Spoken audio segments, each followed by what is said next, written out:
ಈ ಪವಿತ್ರವಾದ ಇಸ್ಲಾಂ ಅದು ಅಲ್ಲಾಹನ ಬಳಿ ಸ್ವೀಕೃತವಾದಂತಹ ಒಂದು ಧರ್ಮವಾಗಿದೆ. ಪ್ರಸಕ್ತವಾದ ಸನ್ನಿವೇಶದಲ್ಲಿ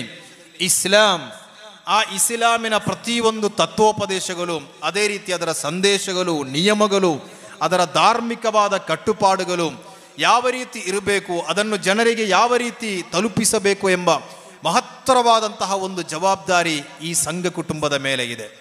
SSF ಈಗಾಗಲೇ ನಮಗೆ ಗೊತ್ತಿದೆ, ಕಳೆದ 8ನೇ ತಾರೀಕು ದೇಶದ ಹಲವಾರು ರಾಜ್ಯಗಳಲ್ಲಿ ಗೋಲ್ಡನ್ ಜುಬಿಲಿಯ ಘೋಷಣಾ ಸಮಾವೇಶ ನಡೆಯಿತು. 50 ವರ್ಷಗಳನ್ನು ಪೂರ್ತಿಗರಿಸುವಂತಹ ಈ ಹೊಸ್ತಿಲಲ್ಲಿ ಮುಂದಿನ 1 ವರ್ಷ SSFಗೆ ಗೋಲ್ಡನ್ ಜುಬಿಲಿಯ ಆ ಒಂದು ಕಾರ್ಯಾಚರಣೆಯ ಒಂದು ಸಮಯವಾಗಿದೆ. 1 ವರ್ಷದಲ್ಲಿ 50ರಷ್ಟು ಪದ್ಧತಿಗಳನ್ನು ಕಾರ್ಯರೂಪಕ್ಕೆ ತರುವಲ್ಲಿ ನಮ್ಮ ಕಾರ್ಯಕರ್ತರು ಈ ರಾಜ್ಯದಲ್ಲಿ ಅಲ್ಲ, ದೇಶದ ಎಲ್ಲ ರಾಜ್ಯಗಳಲ್ಲೂ ಕೂಡ ಅತಿ ಶಕ್ತವಾಗಿ ಕಾರ್ಯಾಚರಣೆಗೆ ಇಳಿಯಬೇಕಾದಂತಹ ಒಂದು ಸಮಯವಾಗಿದೆ.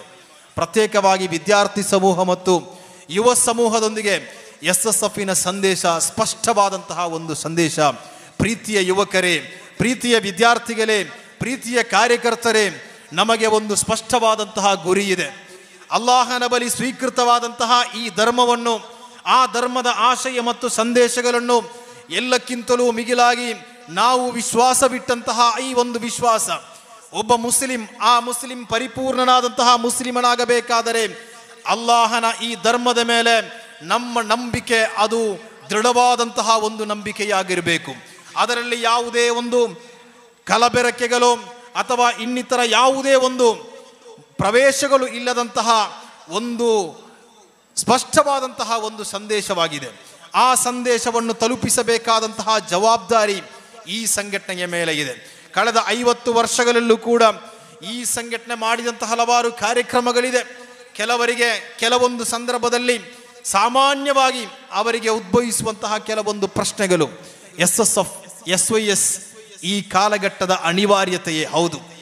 50 ವರ್ಷಗಳಿಗಿಂತ ಹಿಂದೆ SSF ಅನ್ನು ರೂಪೀಕೃತಗೊಳಿಸುವಂತಹ ಸಂದರ್ಭದಲ್ಲಿ ಯಾವ ಅಜೆಂಡಾವನ್ನು, ಯಾವ ಲಕ್ಷ್ಯವನ್ನು ಇಟ್ಟುಕೊಂಡು, ಯಾವ ಗುರಿಯನ್ನಿಟ್ಟುಕೊಂಡು SSF ಅಸ್ತಿತ್ವಕ್ಕೆ ಬಂದಿದೆಯೋ ಆ ಲಕ್ಷ್ಯ ಮತ್ತು ಗುರಿ ಮತ್ತು ಆ ಒಂದು ಅಜೆಂಡಾದಲ್ಲಿ ಒಂದು ಕಿಂಚಿತ್ತೂ ಕೂಡ ಬದಲಾವಣೆ ಇಲ್ಲದೆ 49 ವರ್ಷಗಳನ್ನು ಪೂರ್ತೀಕರಿಸಿ 50 ವರ್ಷವನ್ನು ಪೂರ್ತೀಕರಿಸುವಂತಹ ಗೋಲ್ಡನ್ ಜುಬಿಲಿಯ ಘೋಷಣಾ ಸಮಾವೇಶದಲ್ಲಿ SSFನ ಘೋಷಣೆ ಅದೇ ಗುರಿ ಮತ್ತು ಅಜೆಂಡಾಗಳೊಂದಿಗೆ ಎಂಬುದು ಸ್ಪಷ್ಟವಾಗಿತ್ತು.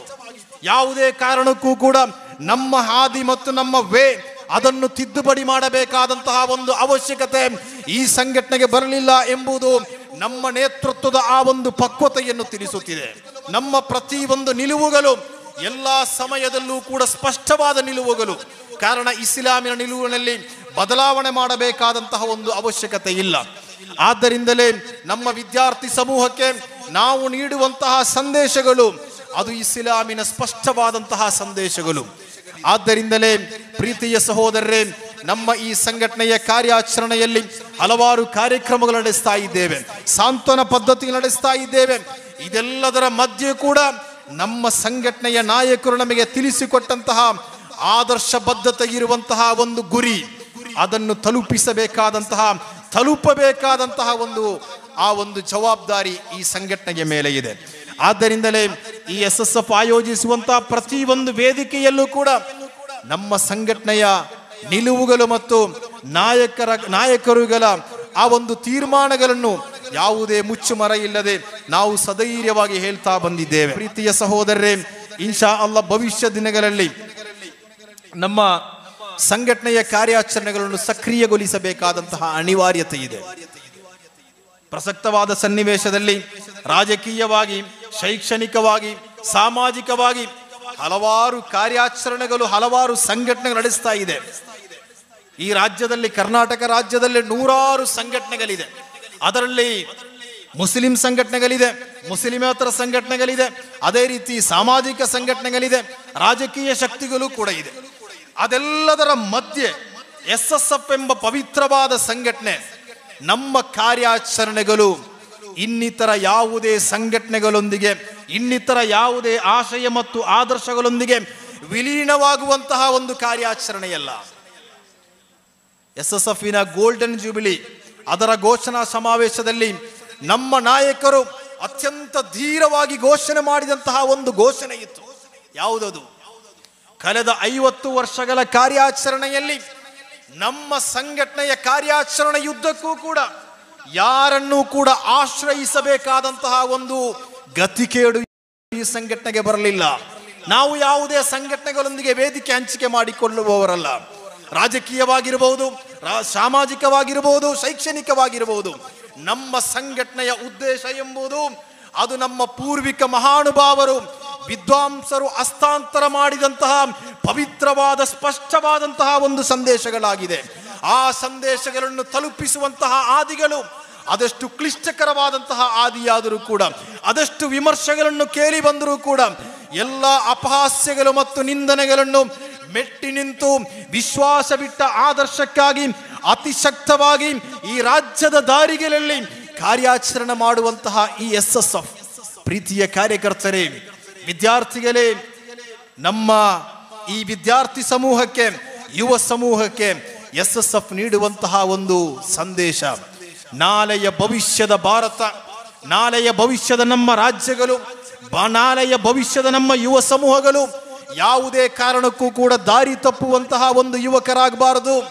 ರಾಜಕೀಯ ಹೆಸರಿನಲ್ಲಿ ಪರಸ್ಪರ ಕಚ್ಚಾಟಕ್ಕೆ ಪ್ರೇರೇಪಣೆಯಾಗುವಂತಹ ಹೇಳಿಕೆಗಳ ಮೂಲಕ ನಮ್ಮ ಯುವಕರ ಆ ಯುವ ಶಕ್ತಿಗಳು ಪ್ರತಿಭಟನೆಗೆ ಸೀಮಿತವಾಗಿ, ಪ್ರತಿರೋಧಕ್ಕೆ ಸೀಮಿತವಾಗಿ, ಕೇವಲ ಒಂದು ತಾತ್ಕಾಲಿಕವಾದ ಆವೇಶಕ್ಕೆ ಸೀಮಿತವಾಗಿ ನಮ್ಮ ಮುಸ್ಲಿಂ ಯುವಕರ ಯುವತ್ವವನ್ನು ಯಾವುದೇ ಕಾರಣಕ್ಕೂ ಕೂಡ ನಷ್ಟ ಹೊಂದುವ ರೀತಿಯಲ್ಲಿ ಒಂದು ಕಾರ್ಯಾಚರಣೆ ಮಾಡಲು SSF ತಿಳಿಸುತ್ತಿಲ್ಲ. ಬದಲಾಗಿ ಒಂದು ಉತ್ತಮವಾದಂತಹ ಒಂದು ಸಮಾಜವನ್ನು ನಿರ್ಮಾಣ ಮಾಡಬೇಕು. ನಮಗೊತ್ತಿರಬೇಕು, SSFನಲ್ಲಿ ಕಾರ್ಯಾಚರಣೆ ಮಾಡಿದಕ್ಕ ಕಾರಣಕ್ಕಾಗಿ ನಮ್ಮ ಕಾರ್ಯಕರ್ತರ ಅನುಭವಗಳನ್ನು ನಾವೇ ಹೇಳಬೇಕಾದಂತಹ ಅವಶ್ಯಕತೆ ಇದೆ. SSFನಲ್ಲಿ ಕಾರ್ಯಾಚರಣೆ ಮಾಡಿದರೆ ಸಿಗುವಂತಹ ಉಪಕಾರವೇನು, ಅದರಲ್ಲಿ ಸಿಗುವಂತಹ ಬೆನಿಫಿಟ್ ಏನು ನಮಗೊತ್ತಿರಬೇಕು. SSFನಲ್ಲಿ ಸಕ್ರಿಯವಾಗಿ ಕಾರ್ಯಾಚರಣೆ ಮಾಡಿದ ಕಾರಣಕ್ಕಾಗಿ ಇವತ್ತಿಗೂ ಕೂಡ ನಮ್ಮ ಯೂನಿಟ್ ಮಟ್ಟದಲ್ಲಿ, ಸೆಕ್ಟರ್ ಮಟ್ಟದಲ್ಲಿ ಹಲವು ವಿದ್ಯಾರ್ಥಿಗಳು ನಮ್ಮೊಟ್ಟಿಗೆ ಹಂಚಿಕೆ ಮಾಡಿಕೊಂಡಂತಹ ಹಲವಾರು ಅಭಿಪ್ರಾಯಗಳಿದೆ. ಕಳೆದ 1 ವರ್ಷದಿಂದ 2 ವರ್ಷದೊಂದಿಗೆ ಈ ಸಂಘಟನೆಯಲ್ಲಿ ಸಕ್ರಿಯರಾಗಿ ಕಾರ್ಯಾಚರಣೆ ಮಾಡಿದ ಬಳಿಕ ನಮ್ಮ ಕಾರ್ಯಕರ್ತರು ಸಂಘಟನೆಯ ಪ್ರತಿಯೊಂದು ಘಟಕಗಳ ನಾಯಕರೊಂದಿಗೆ ಹಂಚಿಕೆ ಮಾಡಿಕೊಂಡಂತಹ ಅಭಿಪ್ರಾಯಗಳೇನು? ಇತ್ತೀಚೆಗೆ ಗೊತ್ತುಂಟು, ನಮ್ಮ ಪ್ರದೇಶದಲ್ಲಿ ಒಂದು ಯೂನಿಟ್ನ ಕಾರ್ಯಕರ್ತ ಹೇಳಿದಂತಹ ಮಾತು, ನಾನು 2 ವರ್ಷಗಳಿಂದ ಈ ಸಂಘಟನೆಯಲ್ಲಿ ಸಕ್ರಿಯವಾಗಿ ಕಾರ್ಯಾಚರಣೆ ಮಾಡ್ತಾ ಇದ್ದೇನೆ. ಆದರೆ ನನ್ನ ಮನಸ್ಸಿಗೆ ಉಂಟಾದಂತಹ ದೊಡ್ಡ ಒಂದು ನೋವು, 2 ವರ್ಷಕ್ಕಿಂತ ಮುಂಚೆ ನಾನು ಈ ಸಂಘಟನೆಯಲ್ಲಿ ಸಕ್ರಿಯರಾಗಿ ಕಾರ್ಯಾಚರಣೆ ಮಾಡಬೇಕಿತ್ತು. ಆ ಒಂದು ದೊಡ್ಡ ಒಂದು ನೋವು ನನ್ನನ್ನು ಪದೇ ಪದೇ ಕಾಡುತ್ತಿದೆ. 2 ವರ್ಷಗಳ ಕಾರ್ಯಾಚರಣೆಯಲ್ಲಿ ಆ ಒಬ್ಬ ಯುವಕ ಸಂಪೂರ್ಣವಾಗಿ ಅವನ ಜೀವನಗಳು, ಅವನ ಪ್ರತಿಯೊಂದು ನಡವಳಿಕೆಗಳು, ಅವನ ಪ್ರತಿಯೊಂದು ಚಟುವಟಿಕೆಗಳು ಅದು ಇಸ್ಲಾಮೀಕರಣಗೊಂಡಿತ್ತು ಎಂಬುದು ಅದಾಗಿತ್ತು. ಇಸ್ಲಾಂ ಅಂತ ಹೇಳಿದರೆ ಯಾವುದೇ 1-2 ಪ್ರತಿಭಟನೆಗಳು ಮುಸ್ಲಿಂ ಸಮುದಾಯದ ಪರ ಘೋಷಣೆ ಕೂಗಿದ ತಕ್ಷಣ ಅದು ಮುಸ್ಲಿಂ ಸಮುದಾಯ ಪರ ಇರುವಂತಹ ದೊಡ್ಡ ಒಂದು ಕಾಳಜಿಯಾಗುವುದಿಲ್ಲ. ಇಸ್ಲಾಂ ಅದನ್ನು ಜೀವಂತಗೊಳಿಸಬೇಕಾದರೆ ಇಸ್ಲಾಮಿನ ಆತ್ಮೀಯತೆಯನ್ನು ಜೀವಂತಗೊಳಿಸಬೇಕಾಗಿದೆ. ಆತ್ಮೀಯತೆಯನ್ನು ಜೀವಂತಗೊಳಿಸಬೇಕಾದರೆ ಧಾರ್ಮಿಕತೆಯನ್ನು ಸಕ್ರಿಯಗೊಳಿಸಬೇಕಾಗಿದೆ. ಧಾರ್ಮಿಕತೆಯನ್ನು ಸಕ್ರಿಯಗೊಳಿಸಬೇಕಾದರೆ ಇಲ್ಲಿನ ಉಲಮಾ ನಾಯಕರ ಅಡಿಯಲ್ಲಿ ಅತ್ಯಂತ ಎದೆಗಾರಿಕೆಯಿಂದ ಅವರ ಸಂಪೂರ್ಣವಾದಂತಹ ನೇತೃತ್ವವನ್ನು ಅಂಗೀಕರಿಸಿ ಈ ಮುಸ್ಲಿಂ ಸಮುದಾಯದ ಅಭಿಮಾನವನ್ನು ನಾವು ಸಂರಕ್ಷಣೆ ಮಾಡಬೇಕು. ಆ ಅಭಿಮಾನವನ್ನು ಸಂರಕ್ಷಣೆ ಮಾಡಬೇಕಾದರೆ ಇಲ್ಲಿನ ಉಲಮಾ ನಾಯಕತ್ವದಿಂದ ಮಾತ್ರ ಸಾಧ್ಯವಾಗುತ್ತದೆ ಹೊರತು ಇನ್ನಿತರ ಯಾವುದೇ ರಾಜಕೀಯ ಶಕ್ತಿಯಿಂದ ಒಮ್ಮೆಯೂ ಕೂಡ ಅದು ಸಾಧ್ಯವಾಗುವುದಿಲ್ಲ ಎಂಬ ವಾಸ್ತವವನ್ನು 50 ವರ್ಷಗಳಲ್ಲಿ ಈ ದೇಶದ ಪ್ರತಿಯೊಂದು ರಾಜ್ಯಗಳ ಪ್ರತಿಯೊಂದು ಮೂಲೆಗಳಲ್ಲೂ ಹಳ್ಳಿಗಳಲ್ಲೂ ಕೂಡ ಇಲ್ಲಿನ SYS ಮತ್ತು SSF ಮತ್ತೆ ಮತ್ತೆ ಸಾಬೀತುಗೊಳಿಸುತ್ತಿದೆ. ಎಷ್ಟು ವಿಮರ್ಶೆ ಬಂದರೂ ಕೂಡ, ಎಷ್ಟು ಆರೋಪಗಳು ಬಂದರೂ ಕೂಡ ಮುಸ್ಲಿಂ ಸಮುದಾಯ ಎಂಬುದು ಯಾವ ರೀತಿ ಇರಬೇಕು ಎಂಬುದನ್ನು ಸಮಾಜಕ್ಕೆ ಮನವರಿಕೆ ಮಾಡಿಕೊಡಬೇಕಾದದ್ದು ಮುಸ್ಲಿಂ ನಾಯಕರಾಗಿದ್ದಾರೆ. ನಮ್ಮ ಈ ಸಂಘ ಕುಟುಂಬದ ಈ ಪ್ರಾಸ್ಥಾನಿಕ ಸಾಂಘಿಕ ಕಾರ್ಯಾಚರಣೆಯ ಮಹೋನ್ನತವಾದ ನಾಯಕತ್ವದ ಪಟ್ಟಿಯನ್ನು ನಾವು ತೆರೆದು ನೋಡಿದರೆ ನಮಗೊತ್ತಿರಬೇಕು, ಒಂದು ಸಮಯದಲ್ಲಿ ಇಲ್ಲಿನ ರಾಜಕೀಯವಾದ ಷಡ್ಯಂತ್ರದ ಕಾರಣ ಅಹ್ಲುಸ್ ಸುನ್ನತಿ ವಲ್ ಜಮಾತಿನ ಆಶಯ ಮತ್ತು ಆದರ್ಶಗಳಲ್ಲಿ ಕಲಬೆರಕೆಯುಂಟಾಗುವ ಸಂದರ್ಭದಲ್ಲಿ ಅತ್ಯಂತ ಬಲಶಾಲಿಯಾದಂತಹ ಒಂದು ಶಕ್ತಿಯ ಮುಂದೆ ಬಹುಮಾನ್ಯರಾದ ತಾಜುಲ್ ಉಲಮಾ ಸೈಯದ್ ಅಬ್ದುಲ್ ರಹಮಾನ್ ಅಲ್ ಬುಖಾರಿ ತಂಗಲ್ರವರು ಎದೆಗಾರಿಕೆಯಿಂದ ಹೇಳಿದಂತಹ ಒಂದು ಮಾತಿತ್ತು, ವಲವು ವಹದಿ, ನಾನು ಒಬ್ಬಂಟಿಗನಾದರೂ ಕೂಡ ಈ ಸುನ್ನತ್ ಜಮಾತಿನ ಆಶಯ ಮತ್ತು ಆದರ್ಶಕ್ಕಾಗಿ ಎಲ್ಲಾ ಸಮಯದಲ್ಲೂ ಕೂಡ ಮುಂಚೂಣಿಯಲ್ಲಿ ನಿಂತು ಹೋರಾಡುತ್ತೇನೆ. ಆ ಒಂದು ಮಹತ್ವಪೂರ್ಣವಾದಂತಹ ಮಹೋನ್ನತವಾದ ನಾಯಕತ್ವದ ಅಡಿಯಲ್ಲಿ ಕಾರ್ಯಾಚರಣೆ ಮಾಡುವ ಸಾಮಾನ್ಯ ಕಾರ್ಯಕರ್ತರಾದ ನಮಗೆ ಯಾವತ್ತೂ ಕೂಡ ಅಭಿಮಾನವಿರುವುದು SSFನ ಕಾರ್ಯಕರ್ತ ಅಂತ ಹೇಳಲು ಮತ್ತೆ ಮತ್ತೆ ನನಗೆ ಅಭಿಮಾನವಾಗ್ತಾ ಇದೆ. ಪ್ರೀತಿಯ ಕಾರ್ಯಕರ್ತರೇ, ನೀವು SSFಗೆ ಜಿಂದಾಬಾದ್ ಕರೆಯುವುದಕ್ಕಿಂತ ಮುಂಚೆ, ಧಾರ್ಮಿಕ ಜಾಗೃತಿ ಜಿಂದಾಬಾದ್ ಕರೆಯುವುದಕ್ಕಿಂತ ಮುಂಚೆ ಈ ಸಂಘಟನೆಯಲ್ಲಿ ಸಕ್ರಿಯವಾಗಿ 1 ವರ್ಷಗಳ ಕಾಲ 2 ವರ್ಷಗಳ ಕಾಲ ಮತ್ತೆ ಮತ್ತೆ ಈ ಸಂಘಟನೆಯಲ್ಲಿ ಸಕ್ರಿಯವಾಗಿ ಕಾರ್ಯಾಚರಿಸಿ ಈ ಉಲಮಾ ನಾಯಕತ್ವವನ್ನು ಅಂಗೀಕರಿಸಿ ಈ ಆದರ್ಶ ಪ್ರಸ್ತಾರ ನಮಗೆ ತಿಳಿಸುವಂತಹ ಪ್ರತಿಯೊಂದು ಇಸ್ಲಾಮಿನ ಚಟುವಟಿಕೆಯಲ್ಲಿ ಸಕ್ರಿಯರಾಗಿಕೊಂಡು ಒಂದು ಸಂದೇಶವನ್ನು ಜನರಿಗೆ ಸಾರಬೇಕಾಗಿದೆ, ಒಂದು ಸಂದೇಶವನ್ನು ಜನರಿಗೆ ತಲುಪಿಸಬೇಕಾಗಿದೆ. ಆ ಸಂದೇಶಗಳು ಮತ್ತು ಈ ಸಂಘಟನೆಗಳ ಪ್ರತಿಯೊಂದು ಚಟುವಟಿಕೆಯಲ್ಲಿ ಸಕ್ರಿಯರಾದ ಬಳಿಕ ನನಗೂ ಕೂಡ ಬಹಳ ಮೂರ್ಛೆಯಿಂದ ಏರಲು ಸಾಧ್ಯವಾಗಬೇಕು. SSF ಜಿಂದಾಬಾದ್ ಅಂತ, ಕೇವಲ ಜಿಂದಾಬಾದ್ ಅಂತ ಹೇಳಿದರೆ ಸಾಲದು. ಕಾರಣ ಇದೊಂದು ಆದರ್ಶ ಪ್ರಸ್ಥಾನವಾಗಿದೆ. ಬಹುಮಾನ್ಯದ ನೂರುಲ್ ಉಲಮಾ MA ಉಸ್ತಾದರು, ಈ ದೇಶದ ಹಲವಾರು ಮದ್ರಸಗಳು, ಈ ಮದ್ರಸದ ಶಿಲ್ಪಿ ಯಾರು ಅಂತ ಕೇಳಿದರೆ ನಮ್ಮ ಪ್ರಸ್ಥಾನದ ಅಜಯ್ಯ ನಾಯಕರಾದ ನೂರುಲ್ ಉಲಮಾ MA ಉಸ್ತಾದರಾಗಿದ್ದರು. ಯಾರಿಗೂ ಕೂಡ ಈ ಅಭಿಮಾನವನ್ನು ಎತ್ತಿ ಏರಲು ಸಾಧ್ಯವಿಲ್ಲ. ಅಲ್ಲಾಹು ನಮಗೆ ಮಾತ್ರ ಭಾಗ್ಯವನ್ನು ಕೊಟ್ಟಂತಹ ಈ ಒಂದು ವಿಶಾಲವಾದ ಪ್ರಸ್ಥಾನದಲ್ಲಿ ಪ್ರೀತಿಯ ಕಾರ್ಯಕರ್ತರೇ, ವಿದ್ಯಾರ್ಥಿಗಳೇ, ನಮಗೆ ಸಾಧ್ಯವಾಗಬೇಕು. ನಾಳೆಯ ಹೊಸ ಒಂದು ಕಾರ್ಯಾಚರಣೆಯಲ್ಲಿ ನಾವು ತಾತ್ಕಾಲಿಕವಾದ ಆವೇಶವನ್ನು ಪ್ರಕಟ ಮಾಡುವಂತಹ ಒಂದು ಸಂಘಟನೆಯಲ್ಲ ಇದು. ಇದೊಂದು ಆದರ್ಶವಿರುವಂತಹ ಅರ್ಥಪೂರ್ಣವಾದಂತಹ ಒಂದು ಸಂಘಟನೆ. 100 ಯುವಕರನ್ನು ಈ ಸಮಾಜಕ್ಕೆ ಸಮರ್ಪಿಸಿದಂತಹ ಒಂದು ಪ್ರಸ್ಥಾನವಾಗಿದೆ SSF ಎಂಬುದು. ಇದರ ಗಂಭೀರತೆಯ ಬಗ್ಗೆ ನಾವು ಅರ್ಥ ಮಾಡಿಕೊಳ್ಳಲಿಲ್ಲ. ನಮ್ಗೆ ಗೊತ್ತಿರಬೇಕು, ಕೆಲವೊಮ್ಮೆ ದೊಡ್ಡ ಸಮ್ಮೇಳನಗಳು, ರ್ಯಾಲಿಗಳು, ಪ್ರತಿಭಟನೆಗಳು, ಕ್ಯಾಂಪ್ಗಳು ಎಲ್ಲವೂ ಕೂಡ ನಡೆಯುತ್ತಾ ಇದೆ. ಇದು ಸಂಘಟನೆಯ ಒಂದು ಭಾಗ. ಆದರೆ ಅದೆಲ್ಲಕ್ಕಿಂತಲೂ ಮಿಗಿಲಾಗಿ ಈ ಎಲ್ಲ ಪದ್ಧತಿಗಳೊಂದಿಗೆ SSFಗೆ ಇರುವಂತಹ ಒಂದು ಲಕ್ಷ್ಯ, ನಮ್ಮ ಯುವಕರನ್ನು ಅವರನ್ನು ಪ್ರವಾದಿ ಪ್ರೇಮಿಗಳನ್ನಾಗಿ ಸೃಷ್ಟಿ ಮಾಡಬೇಕು. ಸದ್ದಿಲ್ಲದೆ, ಯಾವುದೇ ಸುದ್ದಿಲ್ಲದೆ ಹಲವಾರು ಪ್ರವಾದಿ ಪ್ರೇಮಿಗಳನ್ನು ಸೃಷ್ಟಿಸಲು, ಸಮಾಜಕ್ಕೆ ಸಮರ್ಪಿಸಲು SSFಗೆ ಸಾಧ್ಯವಾಗಿದೆ. ಅದೆಷ್ಟು ಪ್ರವಾದಿ ಪ್ರೇಮಿಗಳನ್ನು ಈ ಸಮಾಜಕ್ಕೆ ಸಮರ್ಪಿಸಲು SSFಗೆ ಸಾಧ್ಯವಾಗಿದೆ. ಇವತ್ತು ಶುಕ್ರವಾರ ರಾತ್ರಿ ನಬಿ ಸಲ್ಲಲ್ಲಾಹು ಅಲೈಹಿ ವಸಲ್ಲಂ ಅವರ ಹೆಸರಿನಲ್ಲಿ ಅದೆಷ್ಟೋ ಮಂದಿ ಸಾವಿರಾರು ಸಲಾತುಗಳನ್ನು ಸಮರ್ಪಿಸುವ ಸಂದರ್ಭದಲ್ಲಿ ಇವತ್ತಿನ ಈ ಶುಕ್ರವಾರ ರಾತ್ರಿಯಲ್ಲಿ ನಾನು SSFನಲ್ಲಿ ಕಾರ್ಯಾಚರಣೆ ಮಾಡಿದ ಕಾರಣಕ್ಕಾಗಿ ಇವತ್ತಿನ ಈ ರಾತ್ರಿಯಲ್ಲಿ ಹಬೀಬ್ ಸಲ್ಲಲ್ಲಾಹು ಅಲೈಹಿ ವಸಲ್ಲಂ ಅವರನ್ನು ಸ್ವಪ್ನದಲ್ಲಿ ದರ್ಶಿಸುವಂತಹ 100 ಕಾರ್ಯಕರ್ತರು ಈ ಸಂಘಟನೆಯಲ್ಲಿದ್ದಾರೆ. ನನಗೂ ಕೂಡ ಆ ಭಾಗ್ಯ ಬೇಕು ಎಂಬ ಉದ್ದೇಶದೊಂದಿಗೆ ಕಳೆದ ಮೆಂಬರ್ಶಿಪ್ ಅಭಿಯಾನದಲ್ಲಿ ನನ್ನ ಯೂನಿಟ್ನ ಮೆಂಬರ್ಶಿಪ್ ಅಭಿಯಾನ ಸರತಿಯ ಸಾಲಲ್ಲಿ ನಾನು ಕೂಡ 50 ರೂಪಾಯಿಯನ್ನು ಕೊಟ್ಟು ನನಗೂ ಕೂಡ ಒಂದು ಮೆಂಬರ್ಶಿಪ್ ಬೇಕು ಅಂತ ನಾನು ಬೇಡಿಕೊಂಡು ಪಡೆದಿದ್ದೇನೆ. ಉದ್ದೇಶ ಇಷ್ಟೇ. ಇನ್ನಿತರ ತಾತ್ಕಾಲಿಕವಾದ ಪ್ರತಿಷೇಧಗಳು, ಪ್ರತಿಭಟನೆಗಳು, ಹೋರಾಟಗಳು ಅದರಿಂದ ಒಮ್ಮೆಯೂ ಕೂಡ ಈ ಸಮುದಾಯವನ್ನು ಸಂರಕ್ಷಣೆ ಮಾಡಲು ಸಾಧ್ಯವಾಗುವುದಿಲ್ಲ.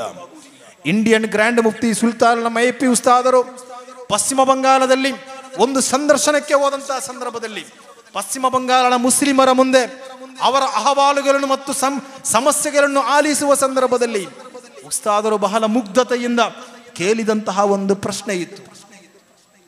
ನೀವು ಇಲ್ಲಿ ನಮಾಜ್ ಮಾಡುವ ಮಸೀದಿ ಸನಿಹದಲ್ಲಿ ಹತ್ತಿರದಲ್ಲಿ ಯಾವುದಿದೆ ಅಂತ ಕೇಳಿದಾಗ ಪಶ್ಚಿಮ ಬಂಗಾಳದ ಮುಗ್ಧರಾದ ಅಲ್ಲಿನ ಪ್ರಜೆಗಳು ಹೇಳಿದಂತಹ ಮಾತು, ಶೇಖ್ ಸಾಬ್ ಇಲ್ಲಿ ಅಂತಹ ಒಂದು ಪ್ರತ್ಯೇಕವಾದಂತಹ ಮಸೀದಿಗಳಿಲ್ಲ. ಅಂತಹ ವಿಶೇಷ ಸಂದರ್ಭದಲ್ಲಿ ಏನಾದರೂ ನಮಾಜ್ ಮಾಡಬೇಕಾದರೆ ಈ ಕಾಣುವ ಮರದ ಅಡಿಯಲ್ಲಿ ನಾವು ನಮಾಜ್ ಮಾಡುವುದಂತ ಹೇಳಿದರು. ಆ ಪಶ್ಚಿಮ ಬಂಗಾಳದ ಪ್ರದೇಶಗಳಲ್ಲಿ ನೂರಾರು ಮದ್ರಸಗಳು ಮತ್ತು ಮಸೀದಿಗಳನ್ನು ನಿರ್ಮಿಸುವಂತಹ ಮಹೋತ್ತರವಾದಂತಹ ಜವಾಬ್ದಾರಿಯನ್ನು ಇವತ್ತಿನ ಈ ಇಳಿ ವಯಸ್ಸಿನಲ್ಲೂ 85 ವರ್ಷ ಪ್ರಾಯ ತುಂಬಿದರೂ ಕೂಡ ಈ ಸಮುದಾಯಕ್ಕಾಗಿ ಓಡಾಡುವಂತಹ ಒಂದು ಆತ್ಮೀಯ ನಾಯಕರ ಅಧೀನದಲ್ಲಿ ಕಾರ್ಯಾಚರಣೆ ಮಾಡುವಂತಹ ಈ SSFನ ಕಾರ್ಯಕರ್ತರಾದ ನಮಗೆ ದೊಡ್ಡ ಜವಾಬ್ದಾರಿ ಇದೆ ಈ ಪ್ರಸ್ಥಾನದಲ್ಲಿ. ಪ್ರೀತಿಯ ಸಂಘಟಕರೇ, ಕಾರ್ಯಕರ್ತರೇ, ನಮ್ಮ ಉದ್ದೇಶ ಅದಾಗಿದೆ. ಪ್ರವಾದಿ ಕೀರ್ತನೆಗಳ ಮೂಲಕ, ಮಧು ಹಾಡುಗಳ ಮೂಲಕ ಹಬೀಬ್ ಸಲ್ಲಲ್ಲಾಹು ಅಲೈಹಿ ವಸಲ್ಲಂ ರವರನ್ನು ಮನಸ್ಸಿನ ಅಂತರಾಳದಲ್ಲಿ ಪ್ರೀತಿಸಿ ನಾನೊಬ್ಬ ಪ್ರವಾದಿ ಪ್ರೇಮಿಯಾಗಿ ಮಾರ್ಪಡಬೇಕು ಎಂಬ ಉದ್ದೇಶದೊಂದಿಗೆ ಅದಾಗಿತ್ತು SYS ಮತ್ತು SSFನ ಪ್ರತಿಯೊಂದು ಕಾರ್ಯಾಚರಣೆಯ ಕೊನೆಯ ಗುರಿ. ನಮ್ಮ ಲಕ್ಷ್ಯ ಅದಾಗಿದೆ. ಆ ಲಕ್ಷ್ಯಕ್ಕೆ ನಾವು ತಲುಪಬೇಕು. ಅಲ್ಲಾಹು ನಮಗೆ ತೌಫೀಕ್ ನೀಡಲಿ. ಆದ್ದರಿಂದ ಕಾರ್ಯಕರ್ತರು, ವಿದ್ಯಾರ್ಥಿಗಳು, ನಾಳೆಯಿಂದ ನಮ್ಮ ಸ್ಥಳೀಯ ಯೂನಿಟ್ಗಳು ಯಾವುದಾದ್ರೊಂದು ಪ್ರದೇಶದಲ್ಲಿ SYS ಮತ್ತು SSFನ ಒಂದು ಶಾಖೆಗಳು, ಬ್ರಾಂಚ್ಗಳು ಇದೆ ಅಂತ ಹೇಳಿದರೆ, ನಮ್ಮ ಪೂರ್ವಿಕ ಮಹಾನುಭಾವರು ಹೇಳುವಂತಹ ಒಂದು ಮಾತಿತ್ತು, ಯಾವುದಾದ್ರೂ ಒಂದು ಪ್ರದೇಶದಲ್ಲಿ SSFನ ಯೂನಿಟ್ ಇದೆ ಅಂತ ಹೇಳಿದರೆ ಆ ಊರಿನ ಆ ಪ್ರಕಾಶಿಸುವ ಒಂದು ಬೆಳಕು ಅದು. ಎಲ್ಲಾದರೊಂದು 15-20 ಮಂದಿ ಕಾರ್ಯಕರ್ತರ ಒಟ್ಟುಗೂಡಿರುವಂತಹ ಒಂದು ಯೂನಿಟ್ ಒಂದು ಪ್ರದೇಶದಲ್ಲಿದ್ದರೆ ಆ ಪ್ರದೇಶದ ಪ್ರಕಾಶಿಸುವ ಬೆಳಕು ಅದು. ಯಾರು ಹೇಳಿದ್ದು? ನೂರುಲ್ ಉಲಮಾ MA ಉಸ್ತಾದರು. ಒಂದು ಪ್ರಕಾಶಿಸುವ ಬೆಳಕದು. ಯಾವಾಗ? ನಮ್ಮ ಹೃದಯವು ಕೂಡ ಪ್ರಕಾಶಿಸಬೇಕು. ನನ್ನ ಒಂದು ದಿನದ ಜೀವನ ನಾನೊಬ್ಬ SSFನ ಕಾರ್ಯಕರ್ತನಾಗಬೇಕು. ಆದ್ದರಿಂದ ಪ್ರೀತಿಯ ಸಹೋದರರೇ, ಕಾರ್ಯಕರ್ತರೇ, ಇನ್ಶಾ ಅಲ್ಲಾಹ್ ನಮ್ಮ ಪ್ರತಿಯೊಂದು ಚಟುವಟಿಕೆಗಳು ಅತ್ಯಂತ ಸಕ್ರಿಯಗೊಳಿಸಬೇಕಾದಂತಹ ಒಂದು ಸಂದರ್ಭವಾಗಿದೆ. ಈಗಾಗಲೇ SSF 50 ವರ್ಷವನ್ನು ಪೂರ್ತಿಗೊಳಿಸುವಂತಹ ಈ ಸಂದರ್ಭದಲ್ಲಿ ಭವಿಷ್ಯದ ದಿನಗಳಲ್ಲಿ ಸಂಘಟನೆಯ ನಾಲೆಗಳನ್ನು ಸಕ್ರಿಯಗೊಳಿಸಬೇಕಾದಂತಹ ಅತಿ ಅಗತ್ಯವಿರುವಂತಹ ಸಂದರ್ಭಗಳು. SSF ಪ್ರತಿ 2 ವರ್ಷಕ್ಕೊಮ್ಮೆ ಮೆಂಬರ್ಶಿಪ್ ಅಭ್ಯಾಸ ನಡೆಸ್ತಾ ಇದೆ. ಪ್ರತಿ 2 ವರ್ಷಕ್ಕೊಮ್ಮೆ ಸಾವಿರಾರು ಸದಸ್ಯರು ಈ SSFನಲ್ಲಿ ಮೆಂಬರ್ಶಿಪ್ ಪಡೆಯುತ್ತಾ ಇದ್ದಾರೆ. ಅದೆಷ್ಟೋ ಕಾರ್ಯಕರ್ತರು ಮೆಂಬರ್ಶಿಪ್ ಪಡೆಯುತ್ತಾ ಇದ್ದಾರೆ. ಕೆಲವೊಮ್ಮೆ ತೋಚಬಹುದು, SSF ಅಂತ ಹೇಳಿದರೆ ಒಂದು 4-5 ಸಮ್ಮೇಳನಗಳು, ಒಂದು ಪ್ರತಿಭಟನೆಗಳು, ಒಂದು ರ್ಯಾಲಿಗಳು, ಕೆಲವೊಂದು ಮಜ್ಲಿಸ್ಗಳಿಗೆ ಮಾತ್ರ ಸೀಮಿತ. ಪಬ್ಲಿಕ್ ಆಗಿ ನಡೆಸುವಂತಹ ಕೆಲವೊಂದು ಕಾರ್ಯಕ್ರಮಗಳು ಮಾತ್ರ. ಪ್ರತ್ಯೇಕವಾಗಿ ನಮಗೊತ್ತಿರಬೇಕು, ನನ್ನ ಮನೆಯಲ್ಲಿ ನನ್ನ ತಾಯಿಯೋ ತಂದೆಯೋ ಅಥವಾ ನಮ್ಮ ಕಾರ್ಯಕರ್ತರಲ್ಲಿ ಯಾರಾದರೊಬ್ಬರು ಅವರ ಕುಟುಂಬದಲ್ಲಿ ರೋಗಿಯಾದರೆ, ನಾನು ಇತ್ತೀಚೆಗೆ ಒಂದು ಯೂನಿಟ್ನ ವಾಟ್ಸಪ್ ಗ್ರೂಪ್ ನಡೆದಂತಹ ಒಂದು ಚರ್ಚೆಗಳ ಬಗ್ಗೆ ಹೇಳ್ತಾ ಇದ್ದೇನೆ. ಆ ಯೂನಿಟ್ನಲ್ಲಿ ಒಬ್ಬ ಕಾರ್ಯಕರ್ತನ ತಾಯಿ ಅನಾರೋಗ್ಯ ನಿಮಿತ್ತ ಹಾಸ್ಪಿಟಲ್ ಅಡ್ಮಿಟ್ ಆಗಿದ್ರು. ಅವತ್ತು ಆ ಸಹ ಕಾರ್ಯಕರ್ತನ ತಾಯಿಗಾಗಿ ಪ್ರಾರ್ಥಿಸಿದ್ದು ಯಾರು? ಯಾವಾಗ ಪ್ರಾರ್ಥಿಸಿದ್ದು? ಆ ಒಂದು ರಹಸ್ಯವಾದ ವಿಷಯ ನಿಮ್ಮೊಟ್ಟಿಗೆ ಹೇಳ್ತಾ ಇದ್ದೇನೆ. ನಾನು ಮತ್ತು ನೀವು ಅಣಿಸಿದ್ದಲ್ಲ SSF. ಇವತ್ತೂ ಕೂಡ ಯಾರಾದರೊಬ್ಬ ಕಾರ್ಯಕರ್ತನ ತಾಯಿ ಅನಾರೋಗ್ಯದಲ್ಲಿ ಆಸ್ಪತ್ರೆಯಲ್ಲಿದ್ದಾರೆ, ಪ್ರತ್ಯೇಕವಾಗಿ ಪ್ರಾರ್ಥಿಸಿ. ನೋಡಲು ಸಿಂಪಲ್ ಆದಂತಹ ಒಂದು ಮೆಸೇಜ್. ಗ್ರೂಪಿನಲ್ಲಿ ಯಾರಾದರೂ ಪ್ರಾರ್ಥಿಸ್ತಾರೆ, 4-5 ಮಂದಿ ಆಮೀನ್ ಹೇಳ್ತಾರೆ. ಆದರೆ ಆ ಮೆಸೇಜ್ ಬಂದ ರಾತ್ರಿ ಯಾರಿಗೂ ಕಾಣದಂತಹ ಸಂದರ್ಭದಲ್ಲಿ ತಹಜ್ಜುದ್ ನಮಾಜ್ ಮಾಡಿ ಆ ತಾಯಿಗಾಗಿ ಪ್ರಾರ್ಥಿಸುವಂತಹ ನೂರಾರು ಕಾರ್ಯಕರ್ತರು ಈ ಸಂಘಟನೆಯಲ್ಲಿದ್ದಾರೆ. ವಾಟ್ಸಪ್ ಅಲ್ಲಿ ಬರುವುದಿಲ್ಲ ಅದು. ಆ ತಾಯಿಗಾಗಿ ಸಿಗುವಂತಹ ಪ್ರತಿಫಲ ಆ ನಿಷ್ಕಳಂಕವಾದ ಕಾರ್ಯಕರ್ತರ ಪ್ರಾರ್ಥನೆಯಾಗಿದೆ. ಆ ನಿಷ್ಕಳಂಕವಾದ ಕಾರ್ಯಕರ್ತರಿಗೆ ಆಗಿ ಪ್ರಾರ್ಥಿಸುವಂತಹ ಅತಿ ದೊಡ್ಡ ಶಕ್ತಿ ಬೇರೆ ಇದೆ. ಯಾವುದು ಆ ಶಕ್ತಿ? ಏನು? ಇವತ್ತಿಗೂ ಕೂಡ ನಮ್ಮ ಅನಿಷೇಧ್ಯ ನಾಯಕರಾದಂತಹ ಸುಲ್ತಾನ್ ಉಲಮಾ AP ಉಸ್ತಾದರು ಇವತ್ತಿಗೂ ಕೂಡ ತಹಜ್ಜುದ್ ನಮಾಜಿನ ಬಳಿಕ ತನ್ನ ಪವಿತ್ರವಾದ 2 ಕೈಗಳನ್ನು ಮೇಲೆತ್ತಿ ಪ್ರಾರ್ಥಿಸುವಂತಹ ಪಟ್ಟಿಯಲ್ಲಿ SYS ಮತ್ತು SSFನ ಕಾರ್ಯಕರ್ತರಾಗಿ ಪ್ರಾರ್ಥಿಸ್ತಾ ಇದ್ದಾರೆ.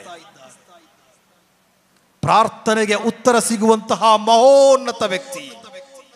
ಅದೆಷ್ಟೋ ಸಾವಿರಾರು ಅನಾಥ ಮಕ್ಕಳನ್ನು ಸಂರಕ್ಷಿಸುವಂತಹ, ಸಾವಿರಾರು ಮಸೀದಿಗಳನ್ನು ನಿರ್ಮಾಣ ಮಾಡುವಂತಹ, ಎಲ್ಲ ಅರ್ಥದಲ್ಲೂ ಕೂಡ ಸಮಾಜವನ್ನು ಸಮುದಾಯವನ್ನು ಪ್ರೀತಿಸುವುದು ಮಾತಲ್ಲ, ಈ ಸಮುದಾಯವನ್ನು ಮೇಲೆತ್ತುವಂತಹ ಕಾಳಜಿ ಇರುವಂತಹ ಮಹಾನ್ ವ್ಯಕ್ತಿ. 24 ಗಂಟೆಗಳು ಅಂತೇಳಿದರೆ ಅದು ಬಹಳ ಮೌಲ್ಯವಿರುವಂತಹ 24 ಗಂಟೆಗಳು. ಆ ಮೌಲ್ಯವಿರುವ ಸಮಯದಲ್ಲೂ ಕೂಡ ಈ ಪ್ರಸ್ಥಾನಕ್ಕಾಗಿ ದುಡಿಯುವಂತಹ, ಇವತ್ತಿನ ಕಾರ್ಯಕ್ರಮಕ್ಕಾಗಿ ಓಡಾಡಿದಂತಹ ಆ ಕಾರ್ಯಕರ್ತರಿಗೂ ಕೂಡ ಉಸ್ತಾದರ ಪ್ರಾರ್ಥನೆಯಲ್ಲಿ ಒಂದು ಅಂಶವಿದೆ. ಯುವಕರೇ, ಕಾರ್ಯಕರ್ತರೇ, ಇನ್ನಿತರ ಸಾಮಾಜಿಕ ಸಂಘಟನೆಗಳಲ್ಲಿ, ರಾಜಕೀಯ ಸಂಘಟನೆಯಲ್ಲಿ ಸೇರಿದರೆ ಒಮ್ಮೆಯೂ ಈ ಭಾಗ್ಯ ನಿಮಗೆ ಸಿಗುವುದಿಲ್ಲ. ಇದು ಸಿಗಬೇಕಾದರೆ ಅಲ್ಲಾಹು ನಮಗೆ ಅನುಗ್ರಹಿಸಿದಂತಹ ಒಂದು ಪ್ರಸ್ಥಾನವಾಗಿದೆ SSF. ಈ SSF ನಲ್ಲಿ ನೀವು ಸಕ್ರಿಯರಾಗಿ ದಿನದ 5 ಹೊತ್ತಿನ ನಮಾಜನ್ನು ಕ್ಲಪ್ತ ಸಮಯಕ್ಕೆ ನಿರ್ವಹಿಸಿ, ಸ್ವಲಾತುಗಳನ್ನು ಹೆಚ್ಚಿಸಿ, ಕುರ್ಆನ್ ಓದುವುದರ ಮೂಲಕ, ಇನ್ನಿತರ ಸತ್ಕರ್ಮಗಳ ಮೂಲಕ ನನ್ನ ಜೀವನ ಮತ್ತು ನನ್ನ ಕುಟುಂಬವನ್ನು ಆತ್ಮೀಯತೆಯ ಪ್ರಕಾಶಿಸುವ ಬೆಳಕನ್ನಾಗಿ ಮಾಡಿ, ನಾಳೆಯ ಹೋರಾಟದ ಹಾದಿಯಲ್ಲಿ ಮೂರ್ಛೆ ಇರುವ ಶಕ್ತಿಯಾಗಿ ನೀವು ಕೂಡ ಕರೆಯಬೇಕು. SSF ಜಿಂದಾಬಾದ್. ಧಾರ್ಮಿಕ ಜಾಗೃತಿ ಜಿಂದಾಬಾದ್.